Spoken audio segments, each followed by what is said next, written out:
Subscribe कीजिए ध्येय IAS channel को और बेल आइकन को दबाइए लेटेस्ट वीडियो सबसे पहले देखने के लिए।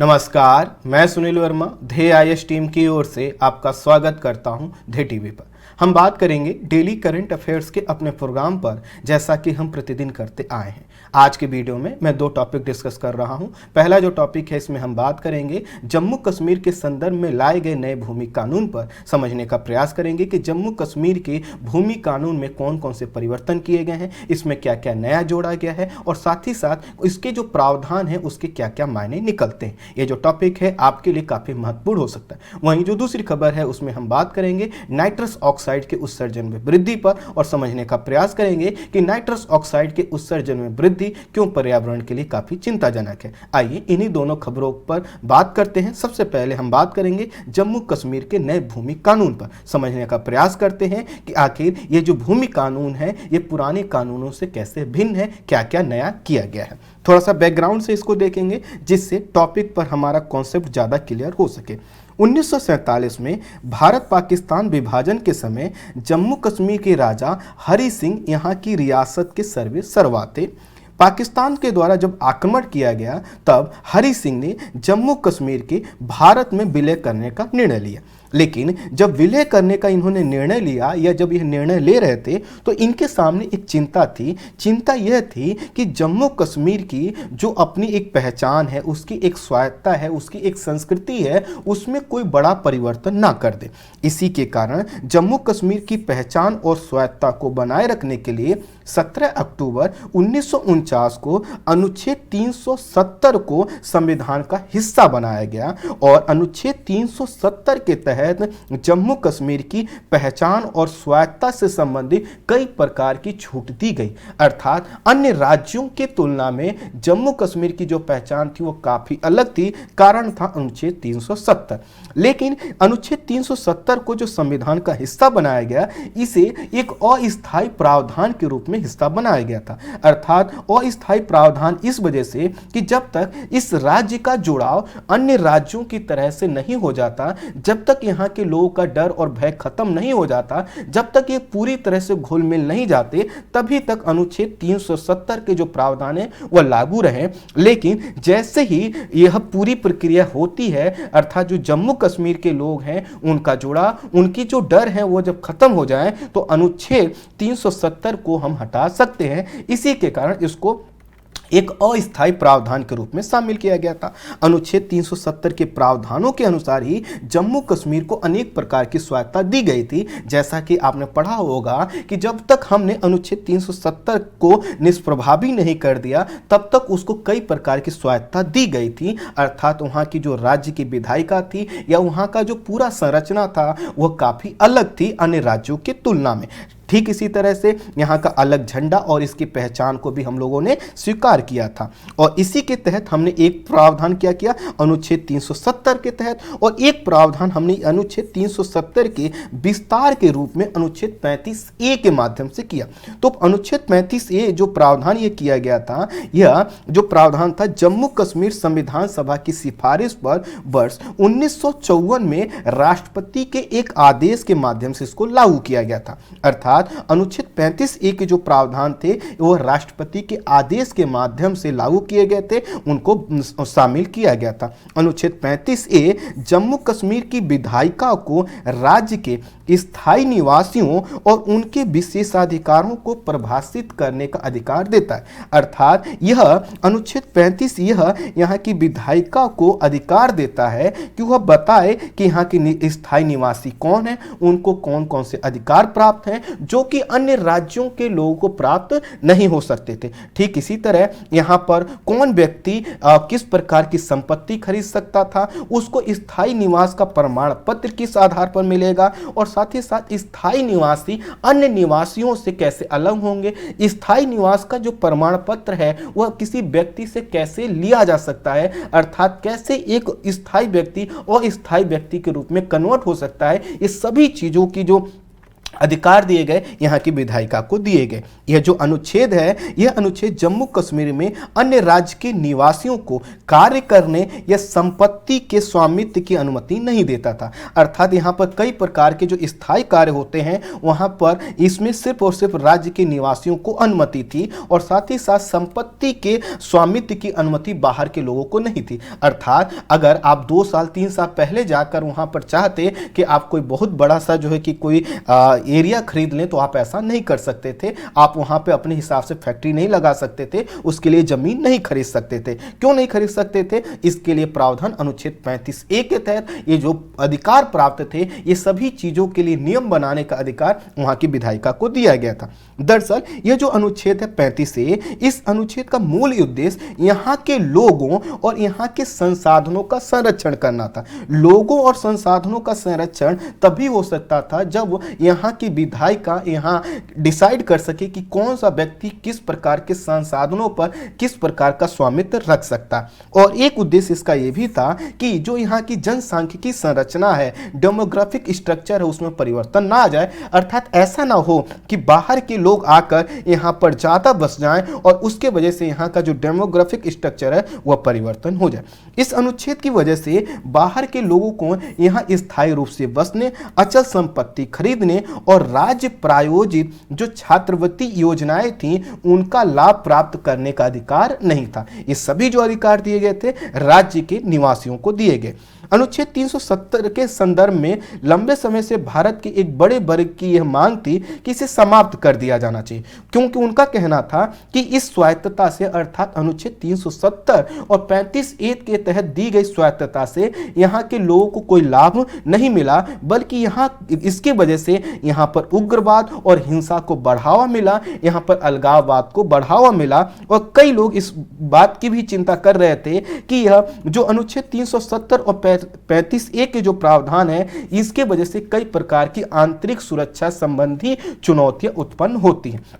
अब इन सभी चीज़ों को देखते हुए और साथ ही साथ जो भी सरकारें आती हैं, हर सरकार का अपना एक उद्देश्य होता है, अपना एक मैनिफेस्टो होता है। उसी के तहत 5 अगस्त 2019 को केंद्र सरकार ने एक ऐतिहासिक फैसला लेते हुए जम्मू कश्मीर के विशेष दर्जा वाले अनुच्छेद 370 को निष्प्रभावी कर दिया, और इसी के साथ ही अनुच्छेद 35A को भी क्या कर दिया गया? निष्प्रभावी कर दिया गया।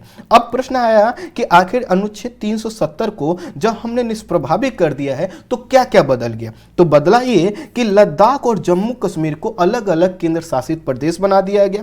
दूसरा, जम्मू कश्मीर को जो यहाँ की विधायिका थी, जो उसको विशेषाधिकार मिले हुए थे, उसको अब प्राप्त नहीं होंगे, उसको समाप्त कर दिया गया। यह भी कहा गया कि एक राष्ट्र के लोगों के द्वारा यहाँ पर जमीन खरीदी जा सकती। इसका मतलब यह है कि भारत को एक राष्ट्र के रूप में देखा गया, कहा गया कि बाहर के लोग भी यहाँ पर जमीन खरीद सकते हैं, जो कि अब इसके पहले तक नहीं खरीद सकते थे। वित्तीय आपातकाल यहां लागू होगा, अर्थात अनुच्छेद 360 के प्रावधान यहां पर लागू हो सकेंगे। साथ ही साथ यह कहा गया आरटीआई और मानवाधिकार के नियम भी अन्य राज्यों की तरह यहां पर लागू होंगे। और यह भी कहा गया कि जम्मू कश्मीर की जो विधानसभा का जो कार्यकाल है वह 5 वर्ष का होगा, जो पहले 6 वर्ष का हुआ करता था। इन परिवर्तनों से कई प्रकार की जो है कि उम्मीद लगाई गई थी, लेकिन इस परिवर्तन के बाद भी लोगों को जमीन खरीदने की बात तो इसमें कह दी गई थी, लेकिन इसके संदर्भ में जो विस्तृत नियम की आवश्यकता थी कि आखिर वो जो जमीन खरीदा जाएगा, कोई भी अधिकार बाहर के लोगों को मिलेंगे, वह किस तरह के होंगे, उनकी क्या संरचना होगी, उस संदर्भ में कोई प्रावधान नहीं किए गए थे। इसलिए इससे संबंधित प्रावधानों की यहां पर आवश्यकता थी। और इसी को देखते हुए ही 26 अक्टूबर को केंद्र सरकार ने 26 अक्टूबर अभी कुछ दिन पहले ही 26 अक्टूबर को केंद्र सरकार ने इस संदर्भ में गृह मंत्रालय की ओर से केंद्र शासित प्रदेश जम्मू कश्मीर पुनर्गठन 2019 कानून के तहत तीसरा आदेश जारी किया, जो कि तत्काल प्रभाव से लागू हो गया है। और यह जो कानून लागू हुआ है, तीसरा आदेश जो लागू हुआ है, यह सिर्फ और सिर्फ जम्मू कश्मीर के संदर्भ में लागू होगा, लद्दाख में लागू नहीं होगा। तो अब इसके बाद जो कुछ भी हम बताएंगे वो सिर्फ जम्मू कश्मीर के संदर्भ में होगा। लद्दाख को आप अलग, एक यूनियन टेरिटरी है, उसको अलग रखिएगा। इस आदेश के तहत पूर्ववर्ती जम्मू कश्मीर राज्य की विधायिका द्वारा बनाए गए 11 भूमि कानूनों को समाप्त कर दिए गए हैं या फिर कुछ नए कानूनों को इसमें शामिल कर दिया गया है और कुछ कानूनों में संशोधन किया गया है। अर्थात राज्य के द्वारा बनाए गए कुछ कानूनों को क्या किया गया है, उनको समाप्त कर दिया गया, उसमें संशोधन किया गया, बहुत कुछ नया जोड़ा गया। समाप्त किए गए कुछ कानून जो कि आपके लिए काफी इंपॉर्टेंट हो सकते हैं वो आपकी स्क्रीन पर है। पहला, Jammu and Kashmir alienation of land act. बाकी जितने भी नाम हैं सभी एक्ट के वह लिखे हुए हैं और इनको सिर्फ इसलिए याद रखिएगा कि कई बार आपसे पूछ लिया जाता है कि क्या क्या परिवर्तन किए गए हैं, तो इनका जब अगर आप नाम लेते हैं तो इससे क्या होगा, आपका जो आंसर होगा वो काफी ठोस होगा, क्योंकि यहां पर फैक्ट दिखाई देंगे और आंसर में जब आप फैक्ट इस प्रकार के डालते हैं तो आपका आंसर एक तरह का लीगल डॉक्यूमेंट्स की तरह कन्वर्ट हो जाता है, चीजें क्या हो जाती हैं, ज्यादा तार्किक हो जाती हैं। आदेश में यह कहा गया है कि राज्य अर्थात यह जो केंद्र शासित प्रदेश जम्मू कश्मीर है, यहाँ के बाहर के लोग नगरीय और गैर कृषि कार्यों के लिए जमीन खरीद सकते हैं। ध्यान दीजिएगा, नगरीय और गैर कृषि कार्य के लिए जमीन खरीद सकते हैं, अर्थात बाहर के लोग घर और उद्योग के लिए जमीन खरीद सकते हैं लेकिन कृषि के लिए नहीं। जम्मू कश्मीर के अधिवासी पति या पत्नी को भी जम्मू कश्मीर का ही निवासी माना जाएगा। यह इसलिए किया गया है कि दरअसल पुराने कानून के तहत क्या होता था कि राज्य के बाहर कोई व्यक्ति अगर शादी कर लेता था तो उसका जो स्थायी निवासी का दर्जा है वो समाप्त हो जाता था। स्थायी निवासी का दर्जा समाप्त होने का मतलब है कि उसको जो लाभ मिलने वाले थे या जो मिल रहे थे स्थायी निवासी की वजह से वो नहीं मिलते थे। लेकिन अब कह दिया गया है कि नहीं, ऐसा नहीं होगा। अर्थात बाहर के लोग अगर यहाँ के लोग बाहर के लोगों से अगर जो है कि संबंध बनाते हैं, शादी करते हैं, तो क्या होगा, उनका स्थायी निवास का जो दर्जा है वह समाप्त नहीं होगा। केंद्र सरकार के जो कर्मचारी 10 साल से अधिक समय से यहाँ नियुक्त हैं उनके बच्चों को यहाँ का निवासी माना जाएगा। आपने देखा होगा जो लोग गवर्नमेंट जॉब में होंगे तो कई बार क्या होता, पेरेंट्स का ट्रांसफर हो जाता, लंबे समय तक दूसरे राज्य में रहते हैं, फिर वो वहीं पे सेटल हो जाते हैं। लेकिन यहाँ पर क्या था कि अगर ऐसा होता है तो भी वहां के वह निवासी नहीं बन सकते थे। लेकिन अब क्या होगा कि अगर किसी कर्मचारी का अगर 10 साल तक वहां पर पोस्टिंग रहती है तो उनके बच्चों को वहां का निवासी माना जा सकता है अगर वह वहां पर निवासी के रूप में अपने को रजिस्टर कराना चाहते हैं। नए प्रावधान के तहत कोर कमांडर की पद के ऊपर के पद पर कार्यरत सेना का कोई अधिकारी राज्य के किसी स्थानीय क्षेत्र को सामरिक क्षेत्र घोषित कर सकता है, जिसका प्रयोग केवल सशस्त्र बलों के प्रशिक्षण और परिचालन के लिए किया जाएगा। यह इसलिए बनाया गया है नियम ताकि कि मान लेते हैं राज्य का कोई हिस्सा और सेना को लगता है कि इस एरिया में कोई जो है कि जमीन की खरीद बिक्री या किसी प्रकार की एक्टिविटी नहीं होनी चाहिए, तो इसका भी उल्लेख कर दिया गया है कि अगर कोई जो है कि सेना का कोर कमांडर के ऊपर का व्यक्ति जो सेना में है अगर वह चाहता है कि किसी क्षेत्र को सामरिक क्षेत्र घोषित किया जाए और उसका जो प्रयोग है वहां के सशस्त्र बलों को और साथ ही साथ सेना के हिसाब से उसको ऑपरेट किया जाए तो यह प्रावधान लागू रहेंगे। ये इसलिए बना दिए गए हैं ताकि बाद में जाकर कॉन्फ्लिक्ट ना क्रिएट हो जाए कि आखिर वहां पर सेना के क्या क्या अधिकार हो सकते हैं। कोई भी बाहरी व्यक्ति यहां जमीन अवश्य खरीद सकता है, लेकिन सरकार जो है स्थानीय लोगों को सुरक्षा प्रदान करने के लिए अधिसूचना जारी कर किसी क्षेत्र पर जो है कि खरीद बिक्री पर पाबंदी भी लगा सकती है। लेकिन सामान्यतः आप जो है कि जमीन खरीद सकते हैं, कोई दिक्कत नहीं है। सरकार land acquisition and rehabilitation and resettlement act 2013 में के सेक्शन 16 में इसमें ये जो सेक्शन था, यह एक्ट था 2013 का, इसमें सेक्शन 16 को जोड़ा है, जिसके तहत यह कहा गया है कि विकास से जुड़े कार्यों के लिए जमीन का अधिग्रहण किया जा सकता है और इसके लिए Jammu Kashmir industrial development corporation की स्थापना की जाएगी। और यह जो कॉरपोरेशन होगा यह चल और अचल दोनों प्रकार की संपत्तियों को अधिग्रहण करने की शक्ति रखेगा, जो कि अभी तक वह नहीं कर सकता था। अर्थात अनुच्छेद 370 और 35 में जब तक परिवर्तन नहीं होता तब तक यह नहीं हो पाता। यहां कृषि योग्य जो भूमि है उसको गैर कृषि कार्यों के लिए बेचने की अनुमति नहीं होगी। अर्थात मान लेते हैं कि वहां पर कोई व्यक्ति है, अगर आप चाहें कि वह खेती कर रहा हो और आप लालच देकर कहें कि नहीं आप अपना खेत हमको दे दो, तो ऐसा संभव नहीं है। कारण यह है कि यहाँ की जो गैर कृषि कार्य के लिए खेती योग्य भूमि का ट्रांसफर नहीं हो सकता है। लेकिन इसमें भी एक अपवाद ये है कि जो अगर कोई कृषि कार्य के लिए प्रयोग हो रही भूमि है उसको स्वास्थ्य सुविधा और शिक्षा को बढ़ावा देने के लिए उसको क्या किया जा सकता है, ट्रांसफर किया जा सकता है। मान लेते हैं ये खेत है और आप यहां पर गए, आप ये कहते हैं कि आप इस पर अस्पताल लगाना चाहते हैं, यहां पर स्कूल लगाना चाहते हैं, कुछ इस प्रकार का इंफ्रास्ट्रक्चर बनाना चाहते हैं, तो हुआ तो क्या है, ये गैर कृषि कार्य, लेकिन इसकी अनुमति मिल सकती है क्योंकि इसके केंद्र में क्या है कि यहाँ के लोगों का जो है कि क्या होगा, चाहे स्वास्थ्य का स्तर हो या शिक्षा का स्तर हो, जब वह इंप्रूव होगा तो यहाँ के लोगों का मानव संसाधन विकास अच्छा हो सकता है।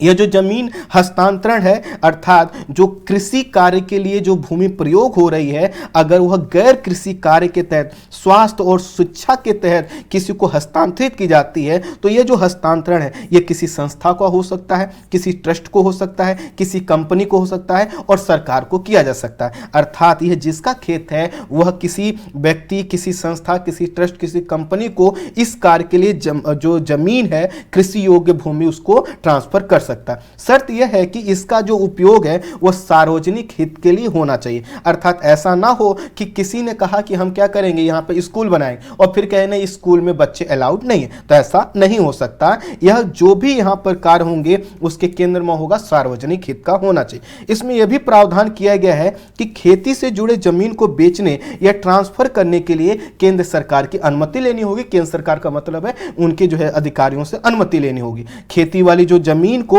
गैर खेती उपयोग के रूप में कन्वर्ट कराने के लिए कलेक्टर की अनुमति लेनी होगी। अर्थात कोई व्यक्ति है वह चाहता है कि हमारा खेत जो है, जो कि कृषि योग्य भूमि के अंतर्गत आता है, उसको कन्वर्ट कर दिया जाए, तो उसके लिए कलेक्टर की अनुमति उसको लेनी होगी और उसको कन्वर्जन का चार्ज भी देना होगा। कन्वर्जन चार्ज का मतलब है कि उसमें उस खेती को, उस खेत को जब जो है कि क्या हो गैर कृषि कार्यों के लिए भूमि में कन्वर्ट किया जाएगा तो उसको बोलते हैं कन्वर्जन चार्ज, उस पर कुछ फीस देना होगा। बिना अनुमति के खेती वाली भूमि का गैर जो खेती के रूप में उपयोग करना दंडनीय अपराध है। अर्थात एक व्यक्ति है, उसके पास खेत है और उसने अगर क्या किया, कन्वर्जन नहीं कराया है और उस पर फिर क्या है वो कुछ कोई इंडस्ट्री लगा लेता है, कुछ ऐसी एक्टिविटी करता है जो गैर कृषि इतर कार्य है, तो इसके लिए क्या होगा, दंड का प्रावधान किया जाएगा। सरकार द्वारा पर्यावरण संवेदनशील क्षेत्र हैं वहां पर जमीन कन्वर्ट कराने की इजाजत नहीं होगी। अर्थात मान लेते हैं यह कोई एरिया है और इसमें किसी व्यक्ति का यह जो है कि खेत है और यह चाहता है कि इसका जो यह खेत है उसको गैर कृषि कार्य वाली जमीन के रूप में कन्वर्ट कर दिया जाए, लेकिन सरकार ने इस पूरे क्षेत्र को क्या कर रखा है कि पर्यावरण के पॉइंट ऑफ व्यू से संवेदनशील क्षेत्र घोषित कर रखा है, तो यह कन्वर्जन यहां पर नहीं हो सकता। गैर कृषि कार्य के लिए खरीदी गई कोई भूमि है, मान लेते हैं आप कहते हैं कि आप स्कूल बनाएंगे, कोई फैक्ट्री बनाएंगे, कोई अस्पताल बनाएंगे, तो इस प्रकार के लिए जो भी भूमि खरीदी जाएगी उस पर 5 साल के भीतर उसका उपयोग करना आपको प्रारंभ करना होगा। अर्थात ऐसा नहीं कि आपने उसको खरीद के छोड़ दिया है, वो जमीन ऐसी पड़ी, ऐसा नहीं हो सकता। सरकार की अनुमति से यह जो 5 साल की अवधि है इसमें 2 साल का विस्तार दिया जा सकता है, लेकिन इसके लिए आपको क्या करना होगा, पेनल्टी देना होगा। जम्मू कश्मीर के उपराज्यपाल मनोज सिन्हा ने कहा है कि इससे बाहर किससे क्या होगा, निवेश आएगा, उद्योग बढ़ेगा, लोगों को रोजगार मिलेगा। और उनका यह भी कहना है कि अनुच्छेद 370 में परिवर्तन करने के बाद भी यहां के निवेशकों को यहां पर जमीन नहीं मिल पा रही थी। इसके लिए जो कानून है, यह जो नए नियम है, आदेश है, काफी महत्वपूर्ण है। कुल मिलाकर यहां पर सरकार के द्वारा जो आदेश लाए गए हैं उसके केंद्र में क्या है कि बाहर के लोग भी वहां पर अपनी जमीन खरीद सकते हैं। जमीन जब वो खरीदेंगे तो हर चीज के लिए वहां पे क्राइटेरिया बनाया गया है, लेकिन अब आप जमीन खरीद सकते हैं, कोई दिक्कत वहां पे बहुत ज्यादा नहीं आएगी, क्योंकि वहां कि जो कानून है उस कानूनों में काफ़ी ज़्यादा बदलाव कर दिया गया है। और उन बदलावों के केंद्र में है कि अगर कोई व्यक्ति यहाँ पर निवेश करना चाहता है, कोई यहाँ पर विकास की प्रक्रिया को आगे बढ़ाना चाहता है, जिसके वजह से यहाँ के लोगों को कोई दिक्कत नहीं होगी, तो उस प्रक्रिया को आगे बढ़ाया जा सकता है। सरकार का कहना है इसके माध्यम से विकास बढ़ेगा, रोजगार, चूंकि अगर इंडस्ट्री लगती है तो रोजगार बढ़ेगा, जीवन स्तर बढ़ेगा, अगर लोगों की आय बढ़ती है तो जीवन स्तर बढ़ेगा, स्थायित्व में क्या आएगा, सुधार आएगा और इससे क्या होगी, शांति स्थापित स्थापित होगी। सरकार से जुड़े लोगों का यह भी कहना है कि यहाँ पे औद्योगिकरण को जरूर बढ़ावा दिया जाएगा, लेकिन यहाँ पे ये जरूर है कि ऐसे उद्योगों को अनुमति नहीं दी जाएगी जिससे पर्यावरण पर निगेटिव इंपैक्ट पड़ सकता है। आलोचकों का कहना है कि 35A के तहत जम्मू कश्मीर की विशिष्टता, यहाँ की जनांकिकी को संरक्षित करने का प्रयास किया गया था, जिसे सरकार जो है कि समाप्त कर रही है। और उनके पीछे का उद्देश्य कहना यह है कि सरकार ऐसा जानबूझकर कर रही है। उनका कहना है कि पूर्वोत्तर के कई राज्यों, उत्तराखंड और हिमाचल प्रदेश में भी इस प्रकार के नियम है कि बाहरी व्यक्ति जमीन नहीं खरीद सकता है, फिर जम्मू कश्मीर को टारगेट क्यों किया जा रहा है। केंद्र शासित प्रदेश के कुछ राजनीतिक दलों ने इसका विरोध करते हुए कहा है कि नए संशोधन जो किए गए हैं, अर्थात जो भूमि से संबंधित जो प्रावधान में परिवर्तन किए गए हैं, ये जम्मू कश्मीर के साथ धोखा। आने वाले समय में यहाँ की जनता डिसाइड करेगी कि क्या सही है और क्या नहीं, लेकिन कुल मिलाकर जो भूमि के कानूनों में परिवर्तन किए गए हैं, ये काफी बड़े परिवर्तन है। इनका जो आने वाला इंपैक्ट है आने वाले समय में देखा जाएगा। नाइट्रस ऑक्साइड के उत्सर्जन में वृद्धि हमारा दूसरा टॉपिक है जो कि कल छूट गया था। नाइट्रोजन एक रासायनिक तत्व है जिसका प्रतीक हम इसको डिनोट करते हैं N के माध्यम से। सामान्य ताप और दाब पर यह गैस के रूप में होती है और वायुमंडल का लगभग 78% नाइट्रोजन है, आपको पता है। यह एक जो है कि रंगहीन, गंधहीन, स्वादहीन और प्रायः अक्रिय गैस है, अर्थात अगर यह दूसरे गैस से नहीं मिलती है तो समानतः अक्रिय गैस है। इसके 5 ऑक्साइड होते हैं। पहला है नाइट्रोजन ऑक्साइड, दूसरा है नाइट्रिक ऑक्साइड, तीसरा है नाइट्रिक ऑक्साइड, चौथा है नाइट्रोजन ट्राइऑक्साइड, पांचवा है नाइट्रोजन पेंटाऑक्साइड। तो ये 5 जो ऑक्साइड है इनको आप याद रखिएगा। नाइट्रोजन के जो ऑक्साइड है इनको हम डिनोट करते हैं NOx के माध्यम से। नाइट्रोजन के विविध रूपों को सम्मिलित करते हुए जो हमने ऑक्साइड बनाए वो सब किसके अंतर्गत आ जाते हैं, NOx के तहत आ जाते हैं। जो नाइट्रोजन के ऑक्साइड हैं ये पेट्रोल, डीजल, कोयले के दहन से उत्पन्न होते हैं और इनका जो सबसे बड़ा सोर्स माना जाता है वह डीजल का जलना माना जाता है। और इनकी अधिक मात्रा में उत्सर्जन से पर्यावरण को क्या होता है, न सिर्फ प्रदूषण होता है बल्कि अम्ल वर्षा भी होती है। एसिड रेन जिसको बोलते हैं, आपने सुना होगा कि जब क्या होता है कि नाइट्रोजन के ऑक्साइड वायुमंडल में ज्यादा जाते हैं तो वायुमंडल की आर्द्रता से वह क्रिया करके वह एक एसिड के रूप में कन्वर्ट हो जाते हैं और जब यह एसिड वाली वर्षा बूंदें जमीन पर आती हैं तो इसी को आप अम्लीय वर्षा कहते हैं। NOx अर्थात नाइट्रोजन के ऑक्साइड को ओजोन का पूर्ववर्ती माना जाता है और यह ओजोन के समान वायुमंडल में एक ग्रीन हाउस गैस है, अर्थात इसकी मात्रा का बढ़ना इसलिए भी चिंताजनक है, न सिर्फ इसलिए क्योंकि इससे अम्ल वर्षा होती है बल्कि इससे ग्रीन हाउस इफेक्ट भी बढ़ता है। ग्रीन हाउस गैस है। ग्रीन हाउस गैसों से तात्पर्य उन प्रकार के गैसों से है जो कि वायुमंडल में जाकर तापमान को अवशोषित करने की कैपेसिटी रखती हैं। हाल ही में नेचर पत्रिका में प्रकाशित एक शोध में कहा गया है कि वर्ष 1980 से लेकर वर्ष 2016 के बीच नाइट्रस ऑक्साइड के मानव जनित उत्सर्जन में 30% की वृद्धि हुई है। तो अब समझिए कि 1980 से 2016 में ही क्या हो चुका है, 30% की इसमें वृद्धि हो चुकी है। यह जो आपका नाइट्रस ऑक्साइड है कार्बन डाइऑक्साइड की तुलना में 300 गुना अधिक शक्तिशाली ग्रीन हाउस गैस है और इस सबसे बड़ी बात यह है कि इसका जल्दी से क्षय नहीं होता। एक बार जब वायुमंडल में पहुंच जाती है तो लगभग 125 साल तक ये बनी रहती है। इतने लंबे समय तक अगर इसके द्वारा ग्रीन हाउस इफेक्ट क्रिएट किया जाएगा जो है कि तो समझ सकते हैं उसका इन्वायरमेंट पर कितना नेगेटिव इंपैक्ट पड़ेगा। इसका संकेंद्रण ओजोन परत के लिए बहुत ज़्यादा खतरनाक माना जाता है और आने वाले समय में ओजोन परत के लिए सर्वाधिक जो है कि घातक गैसों के रूप में इसको शामिल किया गया है। कई रिपोर्ट्स में इसका भी जिक्र किया गया है कि पिछले 4 से 5 दशकों में जीवाश्म ईंधनों का जो दहन बढ़ा है उसकी वजह से इनकी मात्रा जो है कि बढ़ी है। वहीं पिछले 2 दशकों में कृषि पद्धति में किए गए बदलाव और उर्वरकों अर्थात जो फर्टिलाइजर होते हैं उनके अति प्रयोग से, क्योंकि उसमें इसका कंपोनेंट्स होता है, उसकी वजह से वायुमंडल में इसकी मात्रा काफ़ी बढ़ी है। रिपोर्ट्स के अनुसार जो है N2O का संकेंद्रण वर्ष 2018 में 331 ppb हो चुका है। तो यहाँ पर पार्टिकल पर बिलियन को बोलते हैं, पार्टिकल पर बिलियन को ppb बोलते हैं। तो इसका जो संकेंद्रण है कई बार आपसे पूछ लिया जाता है कि इतना है कि नहीं, और इसमें जो ये वृद्धि हुई है इसमें सर्वाधिक वृद्धि N2O के उत्सर्जन में हुई है वह हुई है पिछले 5 दशकों में। कुल मिलाकर यह जो समय चल रहा है इस समय हम लोगों ने क्या किया है, इसमें काफ़ी ज़्यादा परिवर्तन किया है और कई प्रकार की चुनौतियां इससे उत्पन्न हो रही हैं। जैसे ग्लोबल वार्मिंग की समस्या इसकी वजह से क्रिएट हो रही है, ग्लोबल वार्मिंग की समस्या क्रिएट होगी तो अपने आप जलवायु परिवर्तन की समस्या क्रिएट होगी, ओजोन डिप्लेशन की समस्या क्रिएट हो रही है। और जब क्या होगा, ग्लोबल वार्मिंग, जलवायु परिवर्तन, ओजोन क्षरण के लिए हम सोचेंगे कि हमको क्या करना है, फर्टिलाइजर कम प्रयोग करना है, क्योंकि उससे क्या होता है, नाइट्रस ऑक्साइड का उत्सर्जन होता है, तो इससे क्या होगा, खाद्य असुरक्षा पर भी चुनौती आ सकती है। तो कई प्रकार की चुनौतियां भी बनी हुई हैं, इन्हीं को देखते हुए हमें यह ध्यान देना है कि किसी तरह से हमें यह प्रयास करना है कि हम जो भी उर्वरक का प्रयोग कर रहे हैं, जो भी हम जो है कि जीवाश्म ईंधनों का प्रयोग कर रहे हैं, हमें नाइट्रस ऑक्साइड के उत्सर्जन के रेट को कम करना हो। अध्ययन से पता चलता है कि 43% जो उत्सर्जन हो रहा है नाइट्रस ऑक्साइड का, वह मानवीय स्रोत से हो रहा है। अगर ये समझ लीजिए 43% है तो ये कितना ज़्यादा है, तो कुल मिलाकर इसमें कटौती करने की बात की जा रही है, ताकि हम ग्लोबल वार्मिंग की समस्या, क्लाइमेट चेंज की समस्या, ओजोन डिप्लेशन की समस्या का भी समाधान कर सकें और इसकी मात्रा को इस रूप में कम कर सकें जिससे हमें खाद्य असुरक्षा की स्थिति का भी सामना ना करना पड़े। तो आज की वीडियो में इतना ही। Thank you so much.